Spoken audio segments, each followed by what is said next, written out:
ეს არის დღის ამბები 10-ზე, მე ვარ ლუკა ხაჩიძე. საქართველოს საპატრიარქო ჯერჯერობით არ ამბობს, უჭერს თუ არა მხარს უკრაინის ეკლესიის ავტოკეფალიას. თუმცა რუსეთის საპატრიარქოს სპიკერმა უკვე იცის, რომ საქართველო არ ამზად ერთობის წინააღმდეგ წავიდეს. ასეთი განწყობა ნიკოლაი დანილევიჩს საქართველოს საპატრიარქოში ვიზიტისას ჩამოუყალიბდა.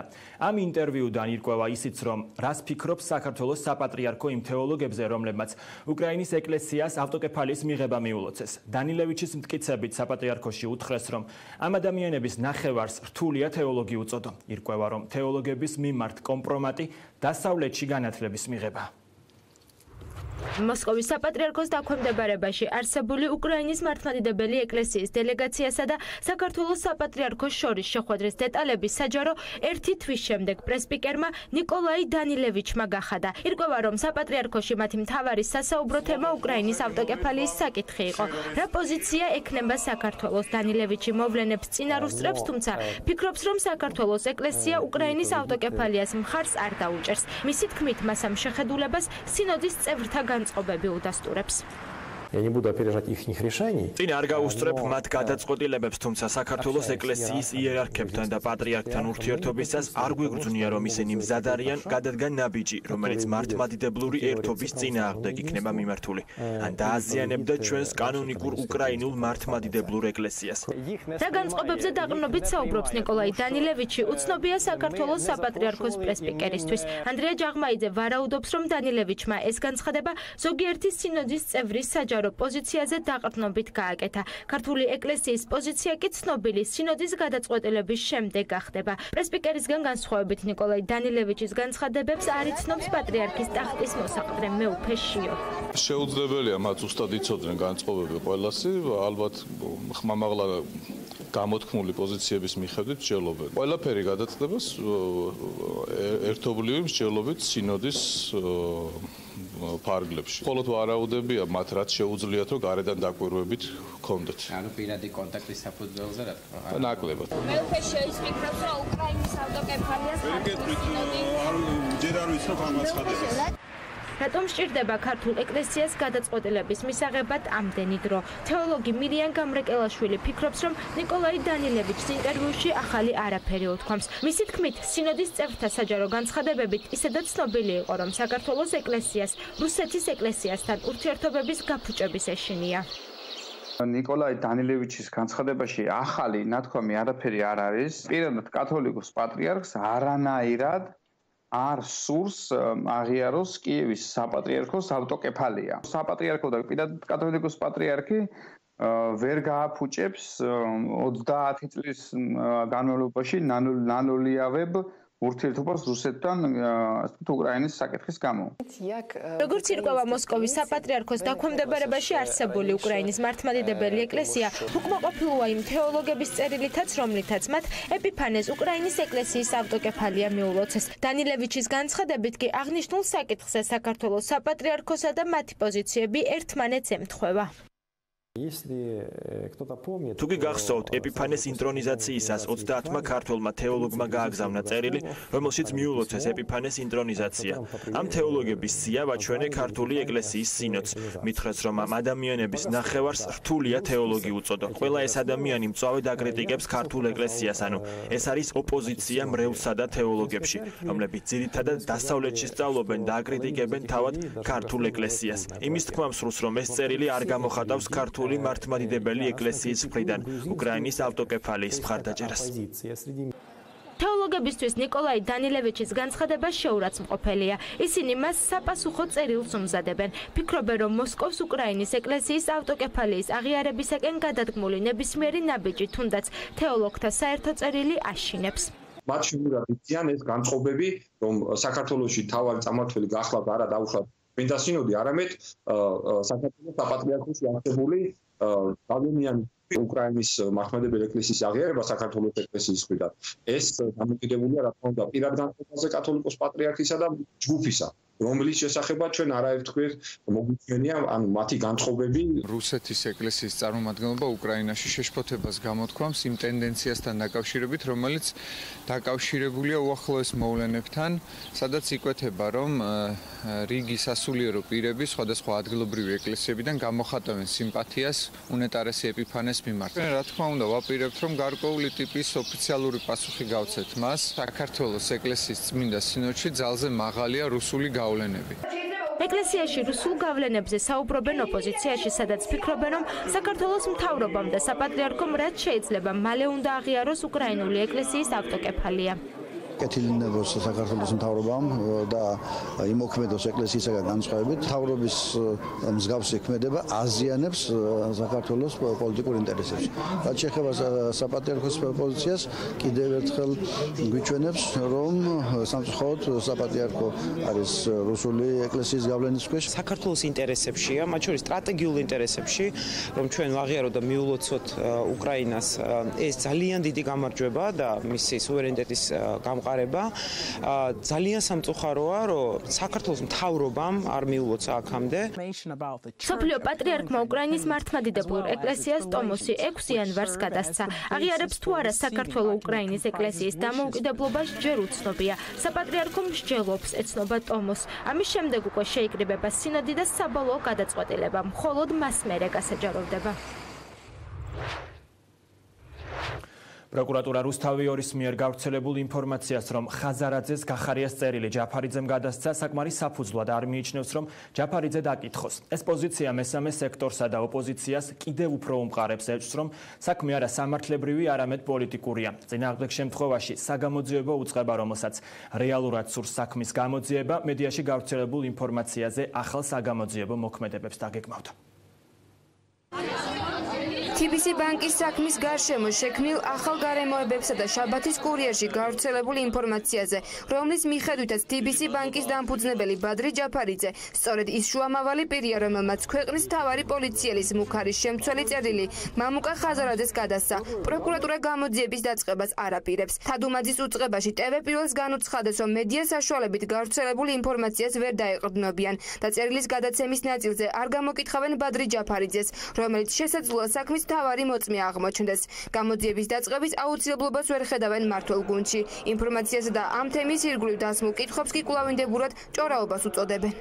ყველა კითხვას უნდა გაეცეს სასწრაფო პასუხი და დასრულდეს ის პროცესი, რომელიც აღიარებს როგორც ალკოჰოლებების რეპუტაციას, ისე ზოგადად ქვეყნის რეპუტაციას. სატელევიზიო და საჯარო გამოძიების მომხრე არა. თუკი დადგინდა, თუკი ლურჯია, ამ ვარდისფერი ხარ, ნუ დაახლოებით ასეთ თემებზე საუბრობ. დანარჩენი ხარ ჭორაობა, ვინ ლათქვა, ვინამ განაცხადა, ეს უკვე ცოტა სხვა თემა არის აბსოლუტურად და ჩემთვის არასაინტერესო. საპარლამენტო უმრავლესობისგან განსხვავებით ოპოზიციაში ფიქრობენ, რომ საქმის ახალი გარემოებებიდან გამომდინარე. ამ შემთხვევაში კი შუამავლის სავარაუდო ვინაობის შესახებ, რომელმაც გახარიას წერილი ხაზარაძეს გადასცა, პროკურატურამ გამოძიება უნდა დაიწყოს. საპარლამენტო ოპოზიციის მსგავსად არასაპარლამენტო ოპოზიციაშიც მიაჩნიათ, რომ პროკურატურის განცხადება საქმეში მეტ კითხვას აჩენს. პროკურატურა თის არ გაანძრევს, იმიტომ რომ პროკურატურა ბიძინა ივანიშვილის კრიმინალური დაჯგუფების შემადგენელი აუცილებლად უნდა დადგეს და არა მარტო ამ წერილის თაობაზე. პროკურატურა გადაქცეულია პირდაპირ შეგვიძლია ვთქვათ ჯიბის პროკურატურა, მას ყველანაირი ანუ რაღაც სოლიდურობა ყველანაირად შემოეცალა. ამ შემთხვევაში, როდესაც მამუკა ხაზარაძეს ამკისრებენ მტკიცების ტვირთს, გამომძიებლები იმისას რომ დაადგინონ, თვითონ უნდა დაადგინათ ეს, თვითონ ეკითხათ, ვინ იყო შუამავალი. იმის მიუხედავად, ვინ იყო შუამავალი, თავისთავად შეტევა რომ მიმდინარეობს, ამაში მე ვერ მეპარებ. დროს წერილი თუ სიხარულია, ეს ფსევდოხუმრობა, დაბნეულობის შედეგი არის. საქართველოს პრეზიდენტი ისევ სდუმს. სალომე ზურაბიშვილი ამ დრომდე არაფასებს TBC ბანკის გარშემო არსებულ ვითარებას და ინფორმაციას ბიზნესზე ზეწოლის შესახებ. დღეს ის სამები საკათედრო ტაძარში გამოჩნდა, თუმცა ჩვენს მიერ დასმულ კითხვას კვლავ არ უპასუხა. ბიზნესზე ზეწოლაზე კომენტარს არ გააკეთებთ. იუსტიციის სამინისტროში გადადის ქალბატონო სალომე შეწყალების კომისია. მესამე სექტორში მიაჩნიათ, რომ პროკურატურის პოზიცია TBC ბანკის დამფუძნებლებისა და ანაკლის საქმეზე იმანიშნებელია, რომ უწყებაში ცდილობენ გიორგი გახარიას პასუხისმგებლობის საკითხის დაყენება თავიდან აირიდონ. როგორც მინიმუმ ალბათ უნდა დაინტერესდეს პროკურატურა რას ეყრდნობა ეს მედიის მიერ გავრცელებული ინფორმაცია და შესაბამისად დაადგინოს, შეეცადოს დაადგინოს ეს გარემოებები, რაც ამ წერილს უკავშირდება. ჩნდება ასეთი შთაბეჭდილება, რომ პროკურატურა ამ შემთხვევაში ცდილობს წინასწარი განწყობა შექმნას, რომ ეს ყველაფერი არის ფარსი და ტყუილი, იმისათვის, რომ თქვათ რეალურად არ მოუწიოს იგივე ბატონი გახარიას გამოკითხვა და ამ მიმართულებით ქმედებების გატარება. ხვალ პარლამენტში ბიუროს ხდომაზე ევროპული საქართველო TBC ბანკის საქმეზე საგამოძიებო კომისიის შექმნის ინიციატივას წარადგენს. უკვე ცნობილია, რომ საპარლამენტო უმრავლესობა ინიციატივას მხარს ადაუჭერს. თუმცა ოპოზიცია საგამოძიებო კომისიის შექმნასთან ერთად გახარიას თანამდებობიდან გადადგომასაც ითხოვს. შეხვედრა ბიძინა ივანიშვილთან, რომელსაც მამუკა ხაზარაძე, გიორგი კვირიკაშვილი, დიმიტრი თქუმსიშვილი და მაია ცქიტიშვილი ესწრებოდნენ. დეტალები კვირის პალიტრასთან TBC ბანკის დამფუძნებელმა მამუკა ხაზარაძემ გაიხსენა. მისი თქმით, შეხვედრის მთავარი თემა ანაკლიის სპორტის პროექტი იყო. ხაზარაძის მაშინდელი პრემიერის, 3 მინისტრისა და ოცნების თავმჯდომარის აუდიენცია კვირიკაშვილის გადადგომამდე 3 კვირით ადრე შედგა. შეხვედრაზე ივანიშვილმა თქვა, რომ ანაკლიის პროექტი მნიშვნელოვანია და მადლობა გადაუხადა გიორგი კვირიკაშვილს, როცა მისი შეუპოვრობ და ძალისხმევით პროექტი აქამდე მოვიდა. მე მაშინ ჩავთვალე, რომ ეს საბოლოო პოლიტიკური გადაწყვეტილებაა და ამას ხელს არავინ შეუშლიდა. 3 კვირის შემდეგ კვირიკაშვილი მოხსნეს. აცხადებს კვირის პალიტრასთან ინტერვიუში მამუკა ხაზარაძე.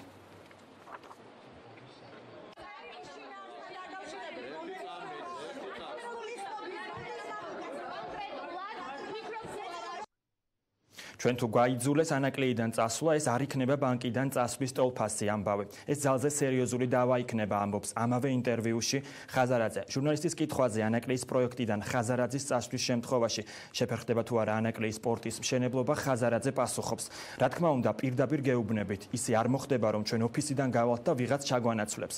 ერთი მხრივ ამხელა სახელმწიფო მანქანა გვიტევს, მეორე მხრივ კი გვეუბნებიან, ბანკებთან რატომ არ ხურავთ დროზე მოლაპარაკებებსო. ბანკებს კი თავისი მოთხოვნები აქვს სახელმწიფოსთან, არაფრის დათმობას არ ვაპირებთ.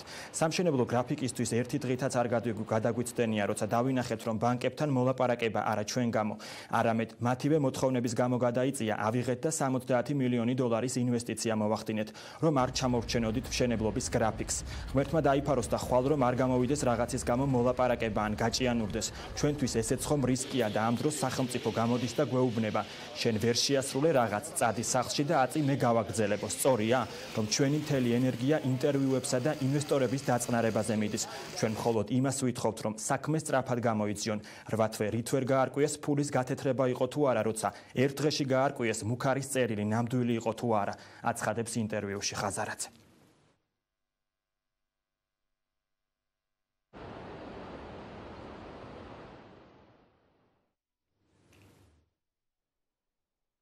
ხორავას ქუჩაზე მომხდარი მკვლელობის საქმესთან დაკავშირებით დანაშაულის შეუტყობინებლობის ბრალდებით დაკავებული მირზა სუბელიანისათვის 1 წლითა და 1 თვით პატიმრობის შეფარდებას ოპოზიცია აპროტესტებს. ხელისუფლების ოპონენტები ამბობენ, რომ ამ გადაწყვეტილებით დადასტურდა ის, რაზეც მირზა სუბელიანი ციხეში გაკეთებულ ფარულ ჩანაწერში საუბრობდა, რომ მისი დაკავება სცენარის ნაწილი იყო და საპატიმროს მალევე დატოვებდა.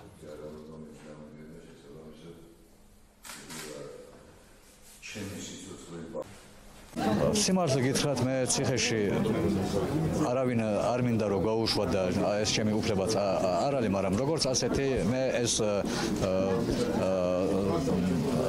თავისუფლების აღკვეთად არ მიმაჩნია, იმიტომ რომ 1 წელი უკვე 9 თვე არის გასული, აგერ გამოვა ერთ ცოტა ხანში ისევ გააგრძელებს თავის საქმიანობას. თქვენ თუ გახსოვთ იმ ჩანაწერში, რომელიც გავრცელდა, მირზა სუბელიანი ძალიან ღიად საუბრობდა იმაზე, რომ მისი ციხეში ყოფნა იყო წინასწარ შეთანხმებული ხელისუფლებასთან, რომ მას მოუწევდა დაახლოებით 1 წელი პატიმრობაში ყოფნა და შემდგომ გარიგება იყო იმგვარი, რომ ის ისევ გამოვიდოდა თავისუფლებაზე. სავარაუდოდ, ეხლა სწორედ ამას ვიხილავთ, ამ წინასწარ შეთანხმებული გარიგების შესრულებას. მირზა სუბელიანი გაურიგდა პროკურატურას, რომ მისი ახლობელს დაეფარებინათ მის ახლობელზე ხელი და ამისთვის ჩაჯდა 1 წელი ციხეში და ზუსტად ამ სცენარით ვითარდება ყველაფერი. ის არა იმ ბრალდებით, რომელიც მას ეკუთვნის, არა გამოძიებაში ჩარევით, არა ხელის დაფარებით, არამედ ვითომ რაღაცა შეუტყობინებლობით და ეს იყო ის გარიგების ნაწილი, რომელსაც ახლა ასრულებს სახელმწიფო. პუბლიცისტმა თაკო ჩარკვიანმა პოლიტიკური პარტია კანონი და სამართალი დააფუძნა. პრეზენტაციაზე ითქვა, რომ პარტიის ერთ-ერთი მთავარი მიმართულება ხელისუფლების ანტიკორუფციული კონტროლი იქნება. პარტიის თავმჯდომარის რანგში ჩარკვიანმა მწვავედ გააკრიტიკა ბიძინა ივანიშვილი და თქვა, რომ 2012 წელს ქვეყანაში რუსული კორუფციული სისტემის ვასალი შემოიპარა. დაანონსებული 100 საწარმოს მაგივრად კი ქვეყანამ ნარკოსაწარმოს იდეა და ტროლების ქარხანა მიიღო. მოგვეპარა? დიახ. მე პირადად შემომეპარა 2012 წელს რუსული კორუფციული მართვის ვასალი, რომელიც ახლა მიზის შუშის სასახლეში და ჩემი სამშობლო უნდა რომ მოთაგოს, დაიბევოს, იყიდოს. ხმაურიანი განცხადებებით დაიწყო თაკო ჩარკვიანის ახალი პარტიის დამფუძნებელი ყრილობა. კანონი და სამართალი პარტიამ სახელი სწორედ საკუთარი მიზნების გათვალისწინებით შეარჩია. ერთ-ერთ მთავარ მიზნად კი ანტიკორუფციული კანონის შექმნა დაასახელა. როგორც მოსალოდნელი იყო პრეზენტაციის დასაწყისშივე თაკო ჩარკვიანმა ბიძინა ივანიშვილი მწვავედ გააკრიტიკა. არაფორმალურ მმართველობასა და რუსულ კორუფციაზე საუბრის შემდეგ კი ბიზნესში არსებული მონოპოლია და ტროლების ქარხანა გაიხსენა. პარტიის წევრებმა პირველივე ყრილობაზე ვადამდელი არჩევნები მოითხოვეს და კრიზისიდან გამოსვლის ერთადერთ გზად ქართული ოცნების კოალიციური მთავრობით შეცვლა დაასახელეს. 2020 წლამდე არა, ვადამდელი არჩევნებია, სასწრაფოდ უნდა დატოვოს ხელისუფლებამ. ბატონი ივანიშვილი უნდა წავიდეს, უნდა მოვიდეს კოალიციური მთავრობა, ჩვენ მივიღეთ საწარმოების მაგივრად დაანონსებული ნარკოტრაფიკის საწარმო. ჩვენ მივიდგეთ 100 საწარმოს მაგივრად ქარხანა ტროლების. ანუ ეს არის ის ძველი გრუს კაგებეშნიკების ბრიგადა, რომელმაც პრინციპში სამოქალაქო ომი დაატრიალა საქართველოში. მხოლოდ ანტიკორუფციული კანონის ამუშავების შემდეგ იმუშავებს საქართველოში ყველა პროგრამა. ეს ნაბიჯი გადავდგი იმიტომ, რომ დიახაც ჩვენი გუნდი არის დამოუკიდებელი, დიახაც ჩვენი გუნდი არის ერთიანი, ყველანი ერთი მიზნისთვის ავართ. რომ საქართველოში ის ადათი და ის წესი, ის ტრადიცია, რომელზეც ჩვენ აღვიზარდეთ, რომლითაც ჩვენი წინაპრები გვიქადაგებდნენ თუ რა იყო პატრიოტიზმი, რა არის ერთგულება, რა არის ქვეყნის სიყვარული, აი ეს გავაღვიძოთ. უკვე ცნობილია, რომ ჩარკვიანის ახალი პარტია გაერთიანებულ ოპოზიციასთან ითანამშრომლებს. ყრილობაზე პირველივე რიგში გრიგოლ ვაშაძესთან ერთად სწორედ ამ პარტიის სხვა ლიდერები ისხდნენ. გრიგოლ ვაშაძემ განმარტა, რომ მნიშვნელოვანია ყველა პროდასავლური პარტიის გაერთიანება, რათა ქვეყანაში არსებული კრიზისი 2020 წლამდე დასრულდეს. აუცილებლად ვაპირებთ თანამშრომლობას, ყველა პროდასავლური პარტია უნდა გაერთიანდეს, ყველა პარტია, რომელსაც საქართველოს მოქალაქის ბედი აღელვებს, უნდა გაერთიანდეს, იმიტომ რომ ასე ცხოვრება აღარ შეიძლება. 21 საპარლამენტო არჩევნებზე შეიძლება თუ არა ვიხილოთ თაკო ჩარკვიანის პარტიაც თქვენთან ერთად? რა თქმა უნდა. ახალი ენერგია, ახალი სისხლი საჭიროა პოლიტიკისთვის და ეს არის ძალიან კარგი. საერთო ფრონტი საქართველოს გამარჯვებისთვის უფრო ძლიერდება, ოპოზიცია უფრო ძლიერია და საპირწონეთ იმისა, რომ იშლება ქართული ოცნება, ჩვენ ვერთიანდებით, ყველანი ერთად ვდგებით, მეტი ადამიანი ერთვება და აუცილებლად გავიმარჯვებთ გაჭირვებაზე, რომლის სახელიც დღეს არის ივანიშვილი. ყრილობას ესწრებოდნენ ის პარტიებიც, რომლებმაც საპრეზიდენტო არჩევნების მეორე ტურში მხარი გაერთიანებული ოპოზიციის კანდიდატს დაუჭირეს. ევროპული საქართველო და რესპუბლიკელები ჩარკვიანის პარტიასთან თანამშრომლობისთვის მზად არიან და ბიძინა ივანიშვილის წინააღმდეგ საერთო ბრძოლაზე საუბრობენ. ბუნებრივი ევროპული საქართველო ითანამშრომლებს ყველა იმ პარტიასთან და ამ თვალსაზრისით ჩემთვის ორი მთავარი ინდიკატორი არსებობს. ამ პარტიას აქვს აბსოლუტურად ფხიზელი და ჯანსაღი წარმოდგენები და ნულოვანი ზედმეტი ილუზიები დღევანდელი რუსული რეჟიმის მიმართ და მისი ქმედებების მიმართ საქართველოში და მეორე ეს არის მკაფიოდ პროევროპული პარტია და მკაფიო ოპოზიცია არის ბიძინა ივანიშვილის. გაერთიანებულ ოპოზიციასთან ჩვენ თანამშრომლობთ ისევე როგორც სხვა ოპოზიციურ პარტიებთან. თაკო ჩარკვიანი თავიდანვე საარჩევნო კამპანიისთანავე, დაწყებისთანავე გრიგოლ ვაშაძის გუნდში იყო, ასე რომ მან დღესაც გამოაცხადა, რომ გაერთიანებულ ოპოზიციასთან აპირებს თანამშრომლობას, ესე იგი რაღაცა ფორმით ჩვენ ურთიერთობები პოლიტიკური ვფიქრობ, რომ მოგვიწევს. საპატიო სტუმრის სტატუსით ესწრებოდა ჩარკვიანის პარტიის დამფუძნებელ ყრილობას თბილისის საქალაქო სასამართლოს ყოფილი თავმჯდომარე მამუკა ახვლედიანი. კითხვაზე იზიარებს თუ არა პარტიის ხედვას ახვლედიანმა გვიპასუხა, რომ იქნება სწორედ იქ, სადაც კანონი და სამართალია. ძალიან საინტერესო ადამიანები და საინტერესო იდეებით, ბევრი გვისაუბრია ბევრ მათგანთან სასამართლოსთან დაკავშირებით და სახელიც კანონი და სამართალი და ყველგან იქ ვიქნები, სადაც კანონი და სამართალს ითხოვენ. კანონი და სამართალი დაფუძნებულია ყრილობაზე თავმჯდომარედ ოფიციალურად და არჩეული თაკო ჩარკვიანი და პარტიის გამგეობის წევრების სიაც უკვე ცნობილია. ჩარკვიანის პარტია ოპოზიციურ ძალებთან მუშაობას იწყებს, რათა 2020 წლის საპარლამენტო არჩევნებისთვის კოალიცია შექმნას და ოცნების ხელისუფლების კოალიციური მთავრობით ჩანაცვლება მოახერხოს. ეკაბესელია ამბობს, რომ 2020 წელს არჩევნებს მესამე ახალი ძალა მოიგებს. ოცნების ყოფილი წევრის თქმით, პროცესების მიხედვით გამოჩნდება თუ ვინ იქნება ამ ძალის ლიდერი. ბესელია არ გამორიცხავს, რომ 2020 წელს კოალიციური მთავრობას დაკომპლექტდეს. მომავალ არჩევნებს ვინ მოიგებს? ახალი ძალა. ქართული ოცნება მოიგებს? ახალი ძალა მოიგებს. რომელი ახალი ძალა? რაღაცა ახალი, რომელიც გაჩნდება. გაჩნდება? კი, გაჩნდება. მოესწრება მან? მოესწრება. თქვენ ხო არ იქნებით სათავეში ამ ძალის? მე არ ვიცი ვინ იქნება სათავეში, ამას ბუნებრივად წარმართული პროცესები აჩვენებს, მაგრამ რაღაცა ახალი იქნება, რომელიც მგონია რომ 2020 წლის არჩევნებისთვის იქნება შეიძლება არა ძალიან დიდი უპირატესობით, მაგრამ შეიძლება 2020-ში კოალიციური მთავრობა იყოს. ინტერვიუში მძიმე კაცთან ბესელია საუბრობს ბიძინა ივანიშვილზეც. ამბობს, რომ ოცნების თავმჯდომარის ნაკლი ისაა, რომ ივანიშვილი ზედმეტად ენდობა პირველად მიწოდებულ გადაუმოწმებელ ინფორმაციას. ბესელია ამბობს, რომ ზოგადად მიმდობლობა ცუდი არაა, თუმცა პოლიტიკაში ფილტრებია საჭირო. ბიძინა ივანიშვილის თავარი ნაკლი რა გონიათ, როგორც პოლიტიკოსის? რთულია კითხვა. რა შეიძლება იყოს? ალბათ ის რომ შეიძლება ზედმეტად ენდობა პირველად მიწოდებულ გადაუმოწმებელ ინფორმაციებს. ადამიანის მიმდობლობა ზოგადად ცუდი თვისება არ არის, იმიტომ რომ ის რო გჯერა ზოგადად პირველი რეფლექსი გაქვს, რო გჯერა და არა პირიქით, მე არ მგონი ეს ცუდი იყოს, მაგრამ პოლიტიკაში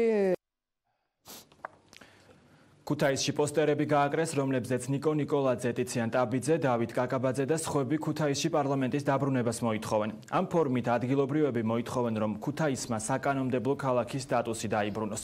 მოძრაობის დატოვე პარლამენტი ქუთაისში წევრები აცხადებენ, რომ ეს პოსტერები ერთ-ერთი სიმბოლური ნაწილია იმ აქცია პერფორმანსისა, რომელიც 12 მარტს 13 საათზე ქუთაისის ცენტრალურ ბულვარში გაიმართება. ამ აქცია პერფორმანსით მხატვრები და ამ ქალაქის მცხოვრებლები მოითხოვენ ღირსეულ აწყოს და მომავალს ამ ქალაქში. სწორედ ამისთვის, ქუთაისისთვის სასიცოცხლოდ აუცილებელია საპარლამენტო ქალაქის სტატუსი, რომელიც ასე უცერემონიოდ წაგვართვეს. პარლამენტი იქნება ქუთაისში. მე როგორც ჟურნალისტმა და როგორც ქუთაისში მცხოვრებმა ახალგაზრდამ ვიცი თუ რა სიკეთის მოტანა შეეძლო პარლამენტის ქუთაისში ფუნქციონირებას. როგორც კი გაჩნდა კითხვის ნიშანი იმასთან დაკავშირებით, რომ პარლამენტი ქუთაისიდან თბილისში უნდა წაღებულიყო, დაპაუზდა და დასტოპდა მრავალი ინფრასტრუქტურული პროექტი. შეჩერდა 20 სართულიანი მაღალი დონის 5 ვარსკვლავიანი სასტუმროს მშენებლობა, შეჩერდა ასევე მაღალი დონის ბიზნეს ობიექტის მშენებლობა. ეს ყველაფერი რომ ქუთაისში განხორციელებული იყო, ეს ნიშნავს იმას, რომ ქუთაისი ავტომატურად განვითარდებოდა, ქუთაისიდან ახალგაზრდებს წასვლა აღარ დაჭირდებოდათ პირველ ეტაპზე თბილისში და შემდეგ უკვე საზღვარგარეთ და ქუთაისელები დასაქმდებოდნენ აქ. ეს არ იქნებოდა მხოლოდ ქუთაისის განვითარება, ეს იქნებოდა ზოგადად იმერეთის და ამავე დროს დასავლეთ საქართველოს განვითარება. გურჯაანის მუნიციპალიტეტის სოფელ ვაჩნაძიანში ხანძრის შედეგად მარჩილელაშვილების საცხოვრებელი სახლი მთლიანად დაიწვა. ოჯახის წევრებმა ცეცხლი გვიან შენიშნეს და შენობიდან ნივთების გამოტანა ვეღარ მოასწრეს. ადგილზე 6 სახანძრო სამაშველო ჯგუფი მუშაობდა. შემთხვევის შედეგად არავინ დაშავებულა. რა გახდა ალების მიზეზი ამ ეტაპზე უცნობია. გურჯაანის მერის არჩილ ხანდამაშვილის ინფორმაციით, მუნიციპალიტეტი მარჩილელაშვილების 6 სულიან ოჯახს 5000 ლარით დაეხმარება. წნევა მქონდა აწეული და ვიცე. სუნთქვა შემეკრა და გავახილე თვალები და თლიანად პირველი სართული ბოლით იყო სავსე. წამოვხდი და დავიწყე ყვირილი ბავშვები მეთქი. ბავშვები მაღლა იყვნენ. სულ ყველანი გამოსულები იყვნენ ეზოში. ფეჩი ჩამქრალი იყო, პირველ სართულზე ბოლით იყო გატენილი. რო გამოვედი და ბავშვები მაღლა არიანო და შვილი გაიქცა იმად ჩამოსაყვანად, შევბრუნდი და უკვე ალმა დამარცხა. გარეთ ეზოში ვიჯექი და წამოვიდა კვამლი უცე. გამოვიქეცი და უკვე იგერი იყო ცეცხლი მოდებული, რომ სანაპაჟანი მოიდა, სულ დაიწვა ყველაფერი რა. დენისგან მოხდაოდა რა არის. ამას შეაფასებენ ზარალი ნაღმე თაულას გაუდებათ, ქონდა საუბარი და ამის გასათენებელსაც უკვე იზრუნებს ყველა. კლინიკა სავარაუდოდ ხვალდატოვებს ევროპული საქართველოს წევრი დავით ნაფეტვარიძე. მას გამოკვლევები ჩაუტარდა და ექიმების დაკვირვების ქვეშ რჩება. პარტიის წევრზე თავდასხმა გუშინ მოხდა. ის მეუღლესთან ერთად იპოდრომის ტერიტორიაზე გადაადგილდებოდა, რა დროსაც ერთი პირი ფიზიკურად გაუსწორდა. სასწრაფო დახმარების ბრიგადის მიერ მოყვანილია 34 წლის მამაკაცი, რომელსაც აღენიშნებოდა თავის ტრავმა და ზედაკიდურის ტრავმა. სათანადო გამოკვლევების შემდეგ პაციენტი გადაყვანილია სტაციონარში და ამჟამად უგრძელდება სტაციონარული მკურნალობა. დაახლოებით რამდენი ხანი მოუწევს დარჩენა თუ არ გვაქვს ამბავი? სავარაუდოდ ხვალამდე. მისი მდგომარეობიდან გამომდინარე, როგორც საჭირო იქნება. ეხლა უკვე კვლავ გამოკვლევები მიმდინარეობს მისი თუ? ეხლა მიმდინარეობს მონიტორინგი. ამჟამად ავადმყოფის მდგომარეობა სტაბილურია და ის მკურნალობას აგრძელებს სტაციონარში. ანდრომდე კლინიკაში რჩება ხელვაჩაურში დაჭრილი მამაკაცი. მისი მდგომარეობა მძიმეა. მას კლინიკაში ქირურგიული ოპერაცია გუშინ შეყვანიდან მალევე ჩაუტარეს და ამჟამად რეანიმაციულ განყოფილებაში რჩება. შემთხვევა გუშინ ხალვაშის გამზირზე მოხდა. ცეცხლსასროლი იარაღით მამაკაცის დაჭრის შესახებ შეტყობინება პოლიციაში არ შესულა. შინაგან საქმეთა სამინისტროს ინფორმაციით, სამართალდამცავებმა გამოძიება დამოუკიდებლად მას შემდეგ დაიწყეს, რაც ხელვაჩაურში ნატყვიარი ავტომანქანა აღმოაჩინეს. როგორც უწყებაში აცხადებენ, არის თუ არა კავშირი ამ ორ ფაქტ შორის გამოძიება დაადგენს. გამოძიება კი სისხლის სამართლის კოდექსის 2 მუხლით მიმდინარეობს, რაც ჯანმრთელობის განზრახ, მძიმე დაზიანებას და ცეცხლსასროლი იარაღის უკანონო შეძენას შენახვას გულისხმობს. პაციენტს უგრძელდება მკურნალობა ინტენსიური თერაპიის პალატაში, ზოგადი მდგომარეობა შეესაბამება გადატანილი ოპერაციის სიმძიმეს, პაციენტი გონზეა, კონტაქტურია, აღენიშნება დადებითი დინამიკა, ჰემოდინამიკური მაჩვენებლები სტაბილურია, უგრძელდება ინტენსიური მეთვალყურეობა და მკურნალობა. ოჯახში ძალადობის ბრალდებით ბათუმში ერთი პირი დააკავეს. 1979 წელს დაბადებულმა წარსულში ნასამართლევმა და ამჟამად პირობითი მსჯავრის ქვეშ მყოფმა პირმა საკუთარ დედას მათსავე საცხოვრებელ სახლში სიტყვიერი და ფიზიკური შეურაცხყოფა მიაყენა. გამოძიება ოჯახში ძალადობის ფაქტზე საქართველოს სისხლის სამართლის კოდექსის 126 პრიმა მუხლის პირველი ნაწილით მიმდინარეობს.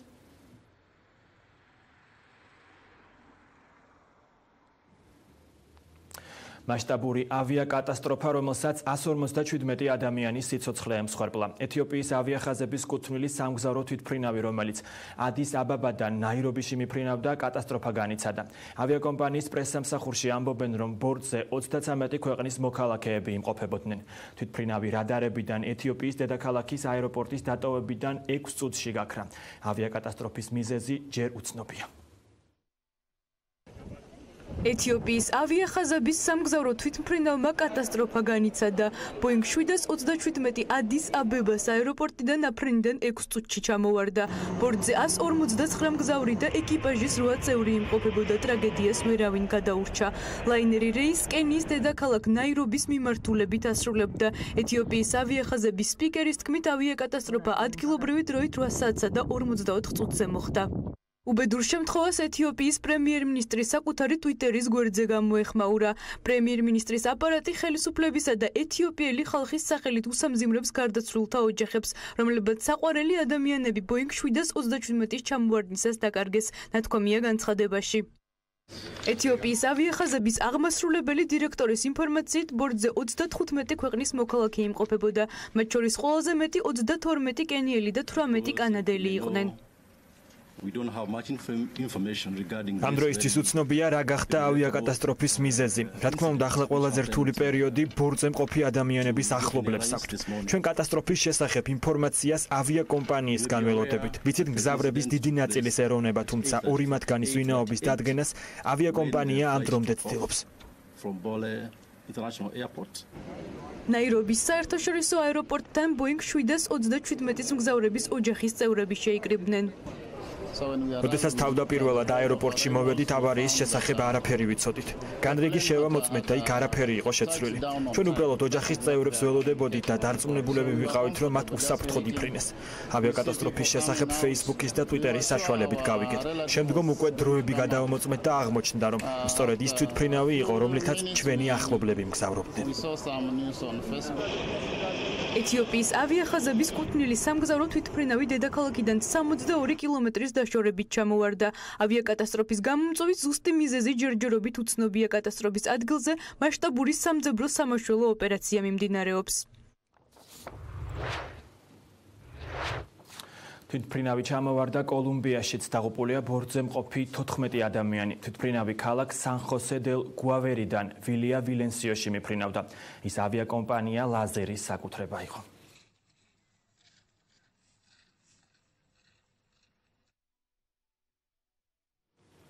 შვედეთში სტოკჰოლმის ცენტრში ავტობუსი აფეთქდა. შემთხვევით დროს ავტობუსში მხოლოდ მძღოლი იმყოფებოდა. მედიკოსების ცნობით მას მსუბუქი დაზიანებები აღენიშნება. შემთხვევის ადგილზე საგანგებო სიტუაციების სამსახურია მობილიზებული. პოლიცია თავდასხმის ვერსიას გამორიცხავს. წინასწარი ინფორმაციით ავტობუსი გვირაბში კედელს შეეჯახა, რამაც საწვავით სავსე ავზის დაზიანება გამოიწვია.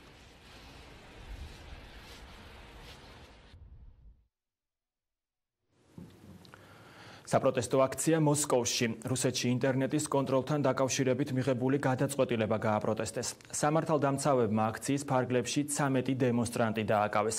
სახელმწიფო დუმაში ხელისუფლების მიმართ ინტერნეტში ღია უპატივცემულობის შემცველი პოსტის გამოქვეყნება კანონით დაისჯება. ხელისუფლების განმარტებით მსგავსი ქმედება რუსეთის შიდა პოლიტიკაში გარე ძალების ჩარევას შეუშლის ხელს.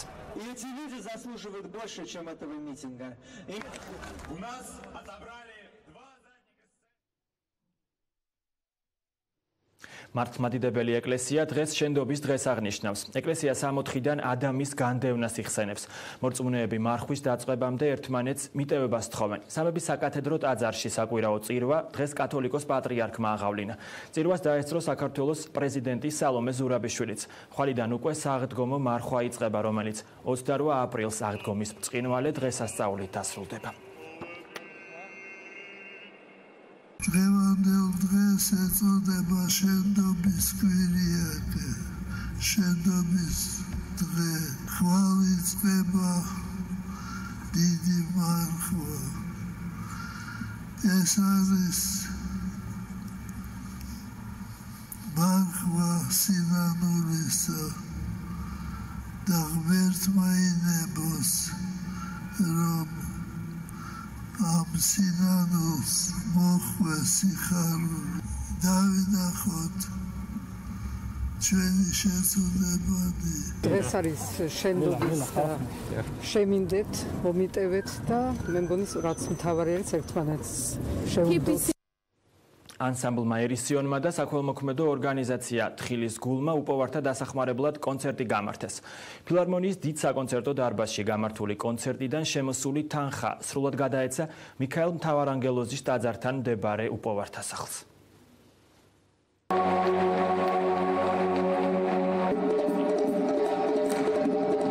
დავეხმაროთ მათ, ვისაც ჩვენი გვერდში დგომა სჭირდებათ.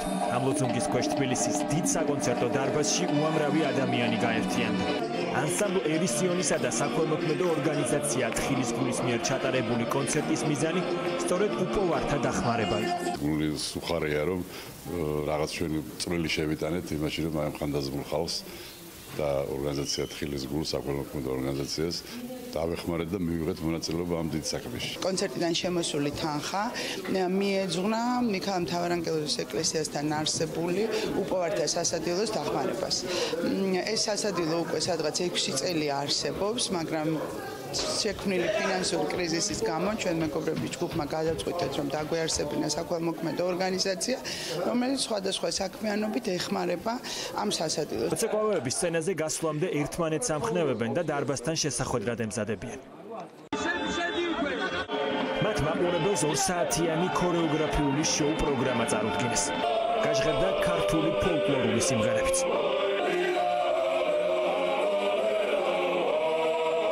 ემოციური იყო ეს ყველაფერი, იქიდან გამომდინარე რომ ვიცოდით რას ემსახურებოდა ეს ყველაფერი, ძალიან ამაღელვებელი იყო. ასეულმა დიდი მონდომება და ემოცია და რაც ანალოგიურად მივიღეთ მაყურებელისგან, რისთვისაც უღმესი მადლობა კიდევ ერთხელ ჩვენს მაყურებელს.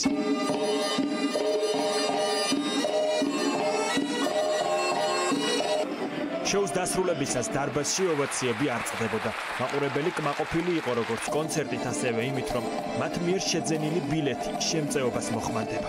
ძალიან მაგარი ემოციები მივიღე და სასიამოვნო იყო ერისენის ყურება. დახრთოვანებული ვარ ცრემლის გარეშე, ვერც ერთხელ ვერ უყურებ ჩვენ ქართულ ცეკვა სიმღერას. კონცერტზე შემოსული თანხა მთლიანად მიქაელ თავარანგელოზის ტაძართან არსებულ უპოვართა სახლს გადაეცა, სადაც 150-მდე ადამიანი ყოველდღიურად უფასო სადილს იღებს.